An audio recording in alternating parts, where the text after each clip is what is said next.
की दूसरी से चौथी आयत तक तिलावत की है। एक बार फिर कर रहा हूँ।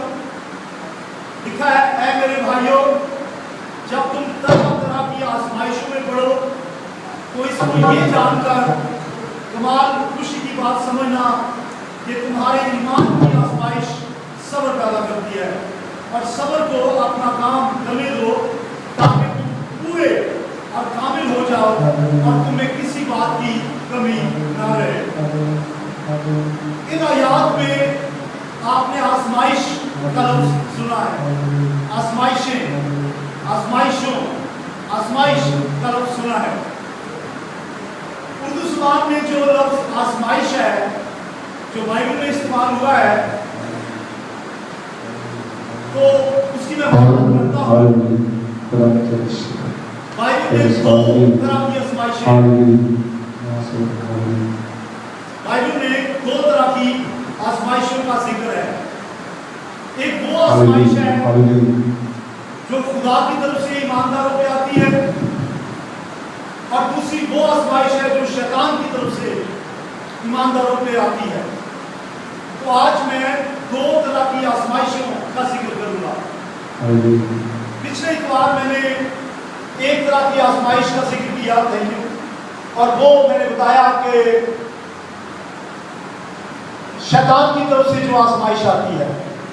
अभी मैं जो बयान करूंगा वो दोनों ही बयान करूंगा। पिछले बार जो कहा मैंने कि आजमाइश जो शैतान की तरफ से आती है उसको मैंने वजाहत से बयान किया, लेकिन आज भी उसको रिपीट करूंगा। और आज जो नया टॉपिक शामिल हो रहा है वो आजमाइश जो खुदा की तरफ से आती है। इंग्लिश में दोनों के लिए अलग अलग लफ्ज है। इंग्लिश में दोनों के लिए अलग अलग लफ्ज है। जो आजमाइश खुदा की तरफ से आती है उसके लिए लफ्ज है टेस्ट, TEST, टेस्ट या ट्रायल। और जो शैतान की तरफ से आती है इंग्लिश में उसके लिए लफ्ज है टेम्पटेशन। उर्दू में दोनों के लिए आजमाइश का लफ्ज बाइबल में आया है, इसलिए थोड़ा सा कंफ्यूजन है इसमें समझने में, लेकिन आज आप समझ जाएंगे। आजमाइश की दो किस्में, जो खुदा की तरफ से आती है ईमानदारों में, उसका मकसद है ईमानदार कामिल हो, ईमानदार ईमान में तरक्की करें, ईमानदार मजबूत हो, ईमानदारों में किसी चीज की कमी ना रहे, और ईमानदार आसमान की बादशाह के लिए तैयार हो, ईमानदार यीशु मसीह की आमद के लिए तैयार हो। उसका मकसद ये है, और ये तो अच्छा है। फिर तो आजमाइश आनी चाहिए, आजमाइश आनी चाहिए। और अभी हमने पढ़ा भी यही है कि ऐ भाइयों, अगर तुम तरह तरह की आजमाइशों में पढ़ो तो इसे कमाल खुशी की बात समझना, क्योंकि इससे तुम्हारा ईमान जो है वो बढ़ेगा, सब्र पैदा होगा। तो फिर तो आजमाइश आनी चाहिए। क्या ख्याल है? हेलो, फिर तो आजमाइश आनी चाहिए, अच्छी चीज है। अगर उससे हमें बरकत मिलती है, अगर हम कामिल होते हैं, अगर हमें कोई कमी नहीं रहती, हम आसमान की बादशाह के लिए तैयार होते हैं, तो खुदा की तरफ से ये आजमाइश आनी चाहिए। लेकिन एक और दूसरी आजमाइश जो है, जो शैतान की तरफ से है, उसके लिए यीशु मसीह ने दुआ रूहानी में हमें सिखाया है कि जब दुआ करो तो कहो हमें आजमाइश में ना पड़ने दे। इसका मतलब वो शैतान की तरफ से है, उसके लिए दुआ किया करें कि खुदावंद हमें आजमाइश में ना पड़ने दे। और अगर आजमाइश आ जाए तो कहें खुदावंद हमें बुराई से बचा, हमें आजमाइश में ना गिरे। लेकिन अगर खुदा की तरफ से है तो कहें खुदावंद वेलकम, अगर तेरी मर्जी है तो आए। लेकिन अभी आप दोनों को समझ नहीं रहे, थोड़ी देर के बाद आप समझेंगे। दोनों तरह की आजमाइशें ईमानदारों के लिए है, गुनहगारों के लिए नहीं। गुनहगार को आजमाइश किस लिए आएगी? शैतान उन्हें क्यों टेम्पटेशन में डालेगा? वो तो पहले ही उसके है। और खुदाओं ने क्यों डालेगा आजमाइश में? क्योंकि वो तो जो खुदा की तरफ से आजमाइश है वो ईमानदारों के लिए है, गुनहगारों के लिए नहीं। जिन्होंने तौबा नहीं की उनके लिए नहीं है। तो अभी इस वक्त मैं बयान करूंगा पहली तरह की आजमाइश जो खुदा की तरफ से है, और उसके लिए मैंने इंग्लिश का लफ्ज क्या बताया है? दो लफ्ज बताए हैं, अगर आपको याद हो, टेस्ट या ट्रायल, TRIAL। तो याद रखें, ये जो टेस्ट या ट्रायल या ईमानदारों के लिए आजमाइश है, اس کے لیے لکھا کہ اگر یہ آئے، اس میں اگر آزمائشوں میں پھنسے یا گرے آزمائشوں میں، تو کمال خوشی کی بات سمجھنا، خوش ہونا. تھینک یو جیسس، خدا تیرا شکر ہو کہ یہ آزمائش آئی. اور اس لیے آئی کہ خدا تو اس لیے چاہتا ہے کہ میں کامل ہو جاؤں. یہ آزمائش آئی اس کے لیے میں شکر کرتا ہوں کیونکہ تو چاہتا ہے کہ مجھ میں کسی بات کی کمی نہ رہے. تو میں آپ کو ایک دنیاوی مثال دیتا ہوں. بہت سال ہم نے گڈ نیوز ہائی اسکول چلایا ہے، اور آپ بھی کسی نہ کسی اسکول میں تو پڑھے ہی ہوں گے. جو اسکول پڑھے ہیں، اسکولوں میں ٹیسٹ ہوتے ہیں، اور یہ لفظ ٹیسٹ ہی استعمال ہوا ہے. اسکولوں میں ٹیسٹ ہوتے ہیں، اور ٹیسٹ کا مقصد کیا ہوتا ہے؟ ٹیسٹ کا مقصد یہ ہوتا ہے کہ فائنل ایگزام کی تیاری کی جائے. ٹیسٹ اس لیے لیے جاتے ہیں اور اس کا رزلٹ اس لیے دیا جاتا ہے تاکہ اسٹوڈنٹ کو پتہ چل جائے کہ میری تیاری کتنی ہے، میں کتنے پانی چلا کہ میں فائنل ایگزام سے پاس ہو جاؤں گا. اس لیے ٹیسٹ ہوتے ہیں. تو یاد رکھیں جو ٹیسٹ خدا کی طرف سے آتے ہیں وہ بھی اس لیے آتے ہیں تاکہ آپ فائنل ایگزام کے لیے تیار ہو جائیں. ہاللیلویا، سب بولے ہاللیلویا. اسکول میں جب ایگزام ٹیسٹ ہوتے ہیں تو آپ کو شاباش ملتی ہے، یا تو شاباش ملتی ہے یا پھر ٹیچر کارڈ کے اوپر لکھ دیتے ہیں سخت محنت کی ضرورت ہے. کیوں مسٹی؟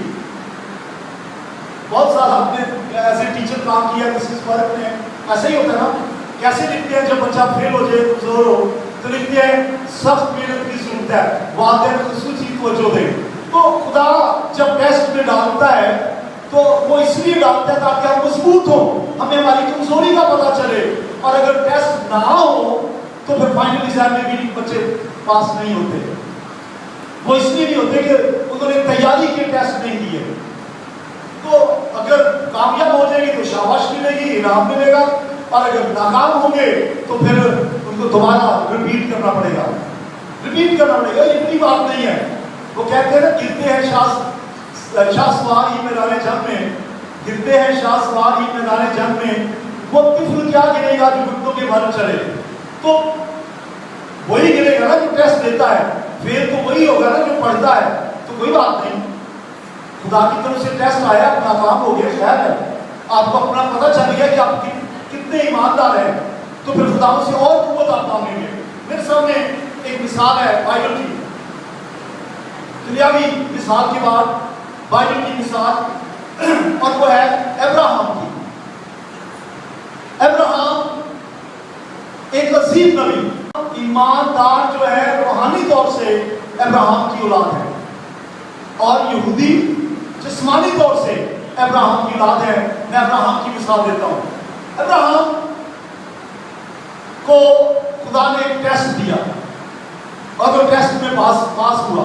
دیکھیے ذرا پیدائش کی کتاب 22واں باب اس کی پہلی اور دوسری آیت. پیدائش 22واں باب پہلی اور دوسری آیت. یہاں لکھا ہے ان باتوں کے بعد یوں ہوا کہ خدا نے ابراہم کو آزمایا، ٹیسٹ لیا اس کا، اور اس سے کہا اے ابراہم. اس نے کہا میں حاضر ہوں. تب اس نے کہا تو اپنے بیٹے اسحاق کو جو تیرا اکلوتا ہے اور جسے تو پیار کرتا ہے ساتھ لے کر موریا کے ملک میں جا. یہ آرڈر مل رہا ہے خدا کی طرف سے، اور وہاں اسے پہاڑوں میں سے ایک پہاڑ پر جو میں تجھے بتاؤں گا سوگندی قربانی کے لیے گزارنا، یا سوگندی قربانی کے طور پر چلا. سنیے غور سے، اسحاق ابراہم کا اکلوتا بیٹا، ایک ہی بیٹا، اور بڑی دعاؤں کے بعد حاصل کیا گیا. تقریباً 25 سال پہلے خدا نے وعدہ کر دیا تھا ابراہم میں تجھے بیٹا دوں گا. اس نے کہا خدا کہاں، میرا تو نوکر ہے، وہ میری ساری جائیداد کا وارث بنے گا. خدا نے کہا نہیں، تیرے سلب میں سے، تیری اولاد میں سے تیرا اپنا بیٹا پیدا ہوگا. 25 سال بعد یہ وعدہ پورا ہوا، اور 25 سال کے بعد جب آدم یہ جو ابراہم ہے اس کی عمر 99 ایئرز، بوڑھا بابا ہو گیا تھا، تب معجزہ ہوا. تب معجزہ ہوا، اور سارا کی عمر بھی بہت تھی، وہ بھی دونوں ضعیف العمر تھے، اور کوئی اولاد ہو ہی نہیں سکتی سائنسی اعتبار سے ایسا، یا جسمانی اعتبار سے ایسا ہو ہی نہیں سکتا کہ بوڑھا کپل جو 100 سال کے ہو اور ان سے اولاد ہو، اور یہ خدا کی طرف سے معجزہ ہوا، اور خدا نے ہمت دی، طاقت دی سارا کو کنسیو ہونے کی، اور ابراہیم کو قوت دی، اور خدا نے معجزہ کیا اور اسحاق پیدا ہوا۔ اب یاد رکھیں، اگر کسی کے 3 4 5 6 7 بیٹیاں ہوں اور ایک بھی بیٹا نہ ہو، اور بڑی مدتوں کے بعد 12 سال 15 سال بعد ایک بیٹا پیدا ہو، اور خدا کہے اسے قربان کر دے میرے لیے، تو وہ شخص کہے گا یہ کیا سی آزمائش ہے خدا، یہ تو دعا سے میں نے لیا ہے، یہ تو 12 بیٹیوں کے بعد پیدا ہوا ہے، یہ 12 سال کے بعد پیدا ہوا ہے۔ ابراہیم نے ایک بھی لفظ نہیں بولا، اور جیسے اس نے کہا تھا لبیک میں حاضر ہوں، ویسے ہی اس نے اس کی فرمانبرداری کی، تابعداری کی، حکم کو مانا، اور اس ٹیسٹ میں کامیاب ہوا۔ ابراہیم کے لیے تالیاں بجائیے۔ اس لیے تو ابراہیم کو کہتے ہیں ایمانداروں کا باپ، وہ ٹیسٹ میں کامیاب ہوا۔ کہا کیا گیا ہے؟ کہا گیا اٹھ موریا کے ملک کو جا، وہاں تجھے ایک پہاڑ بتاؤں گا، پہاڑوں میں سے اس پہاڑ کے اوپر چلے جانا، وہاں سوختی قربانی کے طور پر اپنے بیٹے کو قربان کر دینا میرے لیے۔ ایک لفظ نہیں کہا، یہ بھی نہیں کہا اچھا میں سارا سے پوچھ لوں، بچے کی ماں سے تو پوچھ لوں، کچھ نہیں کہا۔ کہا اوکے گاڈ، ٹھیک ہے خدا، ایسے فرمانبرداری۔ اور پھر دیکھیں جو اس نے فرمانبرداری کی، میں چاہتا ہوں اسے دیکھیں 22 باب کی 9ویں اور 10ویں آیت، ٹیسٹ میں کامیاب ہوا۔ 22 باب 9ویں آیت اور پھر 10ویں آیت، اور لکھا ہے جیسے کہا تھا ویسے ہی، اور اس جگہ پہنچے۔ کس ملک میں؟ آپ کو تھوڑی دیر پہلے بتایا تھا، موریا کے ملک میں۔ کس ملک میں پہنچے؟ اور اس ملک میں پہنچے، پہلا قدم، سٹیپ، پہلا قدم اس نے کیا لیا؟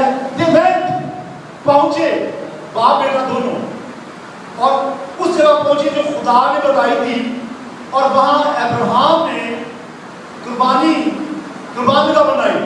پہاڑ پر گیا، وہاں قربان کا بنائی، مذبح بنایا۔ قربان کا کیسی ہوتی تھی؟ لکڑیاں چنتے تھے، نیچے آگ جلانے کے لیے انتظام کیا جاتا تھا، اور جو برا یا بچڑا ذبح کرنا ہوتا تھا وہ لکڑیوں کے اوپر چن دیتے تھے۔ اب نہ تو برا لے کے گئے ہیں وہ، لیکن تیاری کے ساتھ گئے بیٹا ذبح کرنے کے لیے، لکڑیاں بھی لے گئے، آگ جلانے کا انتظام، پتہ نہیں آج کل تو ماچس ہے، لائٹر ہے، پتہ نہیں کون سا طریقہ تھا اس کے پاس، وہ انتظام کر کے گیا، قربان کا بنائی، اور اس پر لکڑیاں چن دی، مکمل تیاری، لکڑیاں لگا دی قربان گاہ کے اوپر۔ اور اگلا سٹیپ، اور اپنے بیٹے کے اسحاق کو باندھا، لکڑیاں چن دی، بیٹے کو باندھا، مجھے نہیں پتا ہاتھ کو باندھے ہیں یا جسم کے کون سے حصوں کو باندھا گیا ہے، میرا خیال ہے کہ ضرور ہاتھ کو باندھے ہوں گے تاکہ کسی طرح سے مزاحمت نہ کرے بیٹا، ہاتھ کو باندھے۔ اس کے بعد اس بیٹے کو بندے بندائے کو لکڑیوں کے اوپر رکھ دیا، اسحاق کو باندھا اور اسے قربان گاہ پر لکڑیوں کے اوپر رکھا، اور ابراہیم نے ہاتھ بڑھا کر چھری لی۔ دیکھیے سٹیپ، چھری لی کہ اپنے بیٹے کو ذبح کرے، اور وہ چھری چلانے لگا۔ جب چلانے لگا تو ٹیسٹ میں کامیاب ہو گیا۔ آواز آئی ابراہیم تو پاس ہو گیا ہے ٹیسٹ میں، ہاللیلویہ، سب تالیاں بجائیں، تو کامیاب ہو گیا ہے، تو نے میری بات مانی، تو نے سٹیپ اٹھائے، تو اپنے ملک سے چلا، تو موریا کے ملک میں گیا، اس پہاڑ پر گیا جو موریا کا پہاڑ ہے، جس کا نام بعد میں یہوہ یری پہاڑ کا نام رکھ دیا گیا۔ وہیں سے بات چلی، یہوہ یری مہیا کرنے والا۔ تو اس پہاڑ پہ گیا، اور پھر تم نے لکڑیاں چنی، مذبح بنایا، بیٹے کو باندھا، وہاں اس کے اوپر رکھا، چھری چلانے کے لیے تو تیار ہوا۔ آواز آئی بس کر، تیرا ٹیسٹ ہو گیا ہے، تو کامیاب ہو گیا۔ پیچھے مڑ کے جب اس نے دیکھا تو ایک برا، ایک مینڈا کانٹوں میں جکڑا ہوا تھا، خداوند نے کہا اسے لے اور ذبح کر۔ ہاللیلویہ، بولے ہاللیلویہ، بولے ہاللیلویہ۔ یہاں ایک بات سن لیں، ابراہیم کے بیٹے کو خدا نے بچا لیا، اور اس کی جگہ کون ذبح ہوا؟ برا یا مینڈا۔ ابراہیم کے بیٹے کو خدا نے بولے بچا لیا، اس کی جگہ مینڈا ذبح کیا۔ ہمیں خدا نے بچا لیا، برا نہیں، اپنا بیٹا دے دیا۔ ہاللیلویہ۔ ابراہیم کے بیٹے کو بچانے کے لیے مینڈا، لیکن ہمیں بچانے کے لیے برا نہیں، خدا کا हुआ। हालेलुया, सब बोले हालेलुया। अब्राहम कामयाब हुआ टेस्ट में। खुदा भी जब उसने फैसला किया कि वो करेगा, अपने को बेटे को भेजेगा, बेटे को कुर्बान किया मुझे और आपको बचाने के लिए, टेस्ट में कामयाब। और जब टेस्ट में कामयाब होते हैं तो सुन लीजिए क्या होता है। जब टेस्ट में कामयाब होते हैं तो इनाम मिलता है। वालिदैन पहले से कह देते हैं बच्चे को, अच्छा बेटे तू कामयाब हो गया, तुझे फलां चीज लेके दूंगा। आजकल तो अमीर लोग हैं, वो कहते हैं बेटा तुझे बाइक लेके दूंगा, बेटी को कहते हैं बेटी तुझे सबसे महंगा सेल फोन लेके दूंगा। तो इब्राहिम के साथ क्या वादा हुआ, देखिए पास होने का वादा। देखिए उसमें जो वादा है 22वां बाब उसकी 16वीं 17वीं 18वीं आयत। ये मैं आपको इसलिए इब्राहिम की पूरी स्टोरी सुना रहा हूं ताकि आपको पता चले कि जब आप आजमाइश आप पे आए और आप उस पे पूरे उतरे तो फिर इनाम है, इनाम मिलेगा। क्या इनाम? खुदावंद फरमाता है क्योंकि तूने ये काम किया कि अपने बेटे को भी जो तेरा इकलौता है ग्रेव ना किया, अपने बेटे को भी जो तेरा इकलौता है ग्रेव ना रखा, इसलिए मैंने भी अपनी जात की कसम खाई है कि मैं तुझे बरकत पर बरकत दूंगा। बोले हालेलुया। मैं तुझे बरकत पर बरकत दूंगा और तेरी नस्ल को बढ़ाते बढ़ाते आसमान के तारों और समंदर के किनारे की रेत की मदद कर दूंगा। तेरी नस्ल को बढ़ाते बढ़ाते आसमान के तारों और समंदर की रेत की मदद कर दूंगा। और मैं आपको बताऊं, कुछ खातमों का ख्याल है कि जो समंदर की रेत है ये उसकी अपने इसराइली लोग हैं, उनकी मिसाल है। बढ़ाते बढ़ाते उनकी मदद बढ़ा दूंगा। बेशुमार दफा जब से यहूदी कौम आई है उन्हें कत्ल किया जाता रहा, उन्हें अज़ियत दी जाती, यहाँ तक कि उसे पिछली जंग अज़ीम जो दूसरी जंग अज़ीम है उसमें 60,000 लोगों को, 60 लाख यहूदियों को कत्ल कर दिया गया। कत्ल करते रहे। अभी भी यहूदी आपको हर जगह मिलेंगे, पूरी दुनिया में मिलेंगे, वो कसरत से फैल रहे हैं। और फिर जो तारों की मानद, आसमान के तारों की मानद, ये कौन है? ये ईमानदार हैं जिन्होंने तौबा की, जिन्होंने निजात पाई। वो आसमान के तारों की मानद जमीन पर यीशु के मांगने वाले अब्राहम की औलाद, रूहानी औलाद जो है अब आसमान के सितारों की तरफ फैली हुई है। बिलियंस लोग जो हैं, अरबों लोग मसीह पर ईमान ला चुके हैं। बोले हालेलुया, सब बोले हालेलुया। ये अब्राहम को बरकत मिली है। और आगे क्या लिखा है? आगे लिखा है और तेरी औलाद अपने दुश्मन के फाटक की मालिक होगी। और तेरी औलाद अपने दुश्मन के फाटक की मालिक होगी। हिस्ट्री या ज्योग्राफी का वक्त नहीं है बयान करने का। अगर आप इसराइल का नक्शा देखें, चारों तरफ से दुश्मनों से घिरा हुआ है, ठीक है, लेकिन वो सारे दुश्मनों पर फाते हैं। हालेलुया। और आगे कौन बात? और तेरी नस्ल के वसीला से जमीन की सब कौमें बरकत पाएंगी। और तेरी नस्ल के वसीला से जमीन की सब कौमें बरकत पाएंगी क्योंकि तूने मेरी बात मानी। आप बरकत पाएंगी, सुन लीजिए। आपके पास सेल फोन है, इसकी जो सिम है ये इसराइल ने बनाई है। बोले हालेलुया। फिर बोले हालेलुया। आपके जो शनाख्ती कार्ड है उसकी चिप जो है ये इसराइल ने बनाई है। और ये जो कंप्यूटर आपके पास है, ये याहू जो है, ये गूगल जो है, ये सारा उनकी इजाद है। बहुत ज्यादा सॉफ्टवेयर जो है ये उनके बनाए हुए हैं। और वो टेक्निक्स में दुनिया में सबसे आगे बढ़ चुका है। दुनिया के देश और ममालिक उनकी तरफ दोस्ती का हाथ बढ़ा रहे हैं। फौजी ताकत उनसे मांगते हैं, उनसे ट्रेनिंग लेते हैं। इंडिया उनके साथ मिलकर, उनकी फौजों के साथ मिलकर जंगी मशक़ें कर रहा है। दुनिया की सारी कौमें उनके वसीला से बरकत पा रही हैं। आप जो साबुन इस्तेमाल करते हैं, ये खासतौर से जो लक्स है, ये इसराइल की पैदावार है। आप जो कोक पीते हैं, पेप्सी पीते हैं, ये इसराइल की है। बाटा कंपनी इसराइल की है, यहूदियों की है। दुनिया की सारी कौमें तेरी नस्ल के वसीला से बरकत पाएंगी। ये क्यों बरकत मिली? इम्तिहान में कामयाब होने से। आप पर कितने इम्तिहान आए हैं खुदा की तरफ से? मुझे तो मालूम नहीं कि आप पे कौन कौन सा इम्तिहान खुदा की तरफ से आया है। एक तो जरूर आया होगा। खुदा ने कहा होगा मैं तुझसे कुछ नहीं मांगता, मेरा हिस्सा ही मुझे दे दे। मैं तुझसे कुछ नहीं मांगता, अपनी कमाई का 10वां हिस्सा ही दे दे। और अगर आप फेल हो गए तो फिर اور اگر پاس ہو گئے تو پھر ملاکی کی کتاب کے 30 باب میں برکتوں میں برکتیں لکھی ہوئی ہیں. استثنا 28 باب میں برکتوں میں برکتیں لکھی ہوئی ہیں جیسے اس کے لیے بھی. اگر آپ اپنی کمائی کا 10واں حصہ خدا کو دیتے ہیں، اپنی کمائی کا، اپنی آمدن کا، کیسی بھی آمدن کیوں نہ ہو، اگر آپ سیلری نہیں لیتے، کہیں سے آپ کو سپورٹ ملتی ہے، کیسی بھی آمدن ہے، جیسی بھی انکم آپ کے گھر میں آتی ہے، ان سب کا 10واں حصہ یہ آپ کا نہیں ہے. ہم نے لفافوں کے اوپر پرنٹ کیا ہے، میری کمائی کا 10واں حصہ میرا نہیں، خدا کا ہے. وہ آپ سے صرف خدا اپنا حصہ ہی تو مانگتا ہے. ایک آزمائش میں پڑ جاتے ہیں آپ اور کہتے ہیں اچھا دیں کے نہ دیں، آزمائش غالب آ جاتی ہے اور آپ فیل ہو جاتے ہیں. یہ حنانیہ اور صدیقہ کے ساتھ یہی ہوا تھا. خدا کے ساتھ وعدہ کیا کہ خدا مجھے دیں گے، اور جب دینے لگے تو آزمائش جو آئی تھی ان پہ، اس پہ بھولے اترے اور وہ انہوں نے نقصان اٹھایا. تو یہ تھی ایک مثال جو میں نے دی ہے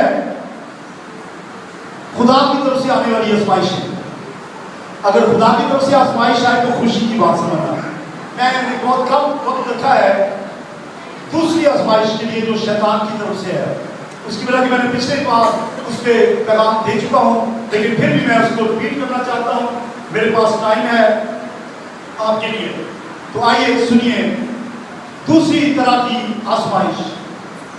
دوسری طرح کی آزمائش یہ خدا کی طرف سے نہیں، یہ شیطان کی طرف سے ہوتی ہے. اور اس آزمائش میں پاس ہونے کے لیے ہمیں ہر وقت دعا کرتے رہنا ہے کہ خدا ہمیں فتح دے. تو دیکھیے آپ پڑھیں یعقوب کا خط پہلا باب، اس کی 13ویں اور 14ویں آیت. یہ پچھلے بار میں پیغام دے چکا ہوں جو اب شروع کرنے لگا ہوں، اور اس میں سے میں بہت سی باتیں چھوڑ جاؤں گا کیونکہ آپ یہ ریویژن ہے. یعقوب کا خط اس کا پہلا باب، اس کی 13ویں اور 14ویں آیت. اور یہاں میں لکھا ہے ٹیمپٹیشنز. میں نے یعقوب سے وہ ٹائپ کیا ہے ٹیمپٹیشن تاکہ آپ کو پتہ چلے یہ ٹیسٹ نہیں ہے، ٹیسٹ خدا کی طرف سے ہے، ٹیمپٹیشن شیطان کی طرف سے ہے. اس کا ذکر کرنے لگا ہوں. اور یہ بھی ایمانداروں کے لیے ہے، گنہگاروں کے لیے نہیں. گنہگاروں پہ کو کیا آزمائش ڈالے گا؟ ان پہ لکھا ہے جب کوئی آزمایا جائے تو یہ نہ کہے کہ میری آزمائش، میری ٹیمپٹیشن خدا کی طرف سے ہے.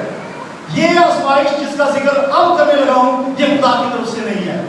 جب کوئی آزمایا جائے تو یہ نہ کہے کہ میری آزمائش خدا کی طرف سے ہوتی ہے، کیونکہ نہ تو خدا بدی سے آزمایا جا سکتا ہے اور نہ ہی وہ کسی کو آزماتا ہے. وہ ٹیمپٹ کرتا ہی نہیں. خدا کی طرف سے ٹیمپٹیشن تو آتی ہی نہیں. خدا کی طرف سے تو کیا آتی ہے؟ ٹیسٹ آتا ہے نا. خدا کی طرف سے ٹیسٹ آتے ہیں، پاس ہو جاؤ. شیطان کی طرف سے ٹیمپٹیشن آتی ہیں، اگر فیل ہو گئے تو موت، پاس ہو گئے تو زندگی. ٹیمپٹیشن جو شیطان کی طرف سے ہے اس کا ثبوت کیا میرے پاس کہ واقعی شیطان کی طرف سے ہے. پڑھیے ذرا متی کی انجیل 4 باب 3 آیت. شیطان کا نام ہی آزمانے والا ہے، ٹیمپٹ کرنے والا، ٹیمپر، ٹیمپٹر. اور آزمانے والے نے یعنی ٹیمپٹر نے پاس نہ تو اسے کہا، یعنی کہ اس آیت کے مطابق شیطان کا نام ہی آزمانے والا ہے، ٹیمپٹر. تو یہ شیطان کی طرف سے آتی ہے. اور یہ کن پہ آتی ہے؟ ایمانداروں پہ. ایمانداروں اگر توبہ کی ہے، نجات پائی ہے، گناہ بخشے گئے ہیں، خبردار رہیں. شیطان پھر رہا ہے بڑی دھوم دھام سے، شیر ببر کی طرف ڈھونڈتا ہوا پھرتا ہے کسی کو دبوچ لے. اور شیر ببر جب دھاڑتا ہے دور دور تک اس کی آواز سنائی دیتی ہے. وہ دھاڑ رہا ہے ایماندار کو دبوچنے کے لیے، گناہ میں قید کرنے کے لیے. بڑی ذرا پترس پہلا پترس 5 ہوگا اور اس کی 8ویں ہے. یعنی کہ تم ہوشیار اور بیدار رہو، اور تمہارا مخالف ابلیس وہ ہمارا مخالف ہے، وہ ہمارا دشمن ہے، کیونکہ ہم ایماندار ہیں. گنہگاروں کا دشمن نہیں ہے، وہ تم کا دوست ہے.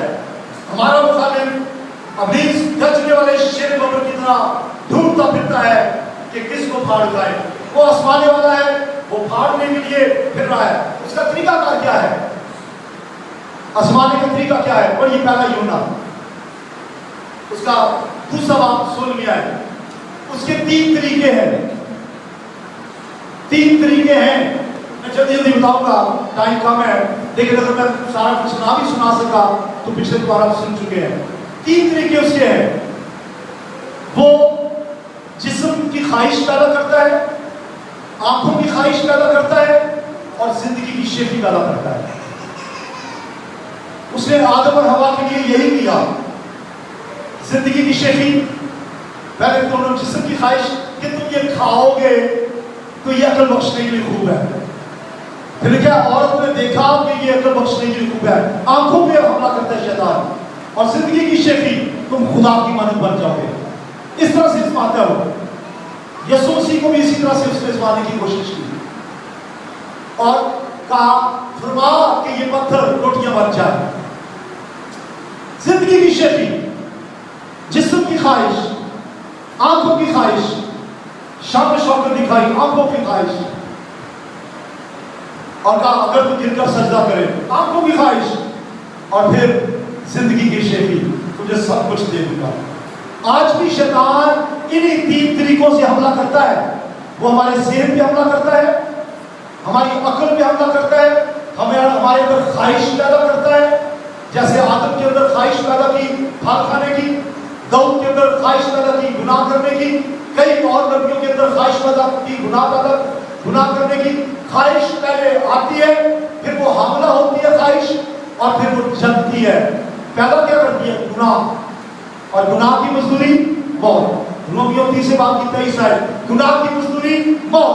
अगर शैतान आजमाइश लेकर आता है, ख्वाहिश जब आए वहीं पर उसको रोक दे। उसको ऐसा ना करें कि ख्वाहिश जो है वो हमला हो जाए। अगर हमला होगी तो फिर बच्चे पैदा करेगी वो, और वो बच्चे क्या पैदा करेगी? गुनाह पैदा करेगी। आज शैतान ख्वाहिश पैदा करता है। बस कैसे? झूठ बोलने से फायदा हो रहा है तो कहते हैं चलो फायदा है ना यार, कोई बात नहीं, बोल दो, झूठ क्या हो गया, कल माफी मांग लेना। आजमाइश, ख्वाहिश पैदा हुई और फिर उस वो ख्वाहिश हमला हुई, यदि आपने उसको अपने दिल में रख लिया और फिर गुनाह आपसे हो गया, आपने वो झूठ बोल दिया, और उसका नतीजा क्या है? मौत। या यूं कह लें कि चोरी की ख्वाहिश। ये होता था कि बिल ज्यादा बेचते थे या बिल ज्यादा आता था, और कोई ना कोई आपके पास आ जाता था, कहता 15,000 बिल आया है, 5,000 मुझे दे दो, आपका बिल सिर्फ 6,000 आएगा। और आजमाइश में गिर के आप पैसे दे देते थे।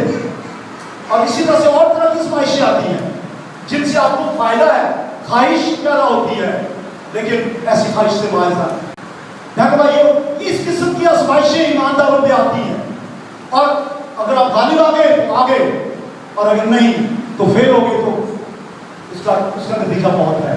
आजमाइशों में गालिब आए।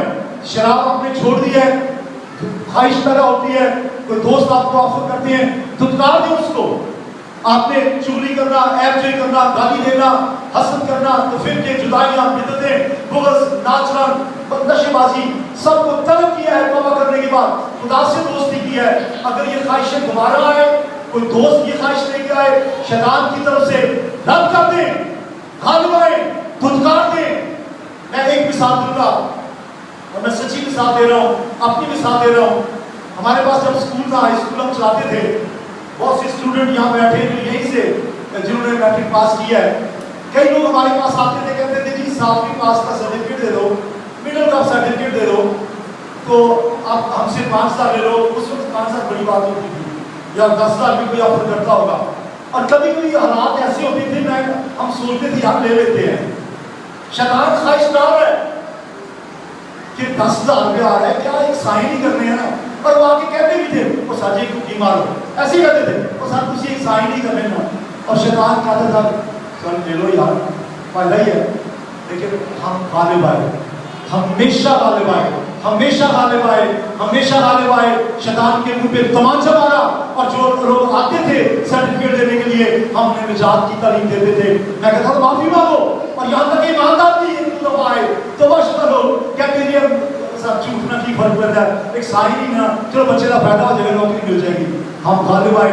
मैं उन्हें कहता था आपका फायदा सोचूं या अपना नुकसान? आपका फायदा सोचिए, मेरा अपना नुकसान है। मौत मेरे आगे खड़ी है, गुनाह की मजदूरी मौत। भाइयों आज वादा करें, टेम्पटर का काम है आजमाना, वो फाड़ता फिरता وہ جیسے چوہے کے شکار کے لیے دبک کے بیٹھتی ہے, چھپکے سے وار کرتا ہے. شیر کی مانند دھاڑتا ہوا بھی آتا ہے, دوستوں کے ذریعے, رشتہ داروں کے ذریعے کسی نہ کسی طریقے سے وہ آپ پہ حملہ کرتا ہے. غالب آئے, اگر غالب نہیں آئیں گے تو موت ہے, اور اگر غالب آ گئے تو فتح ہے.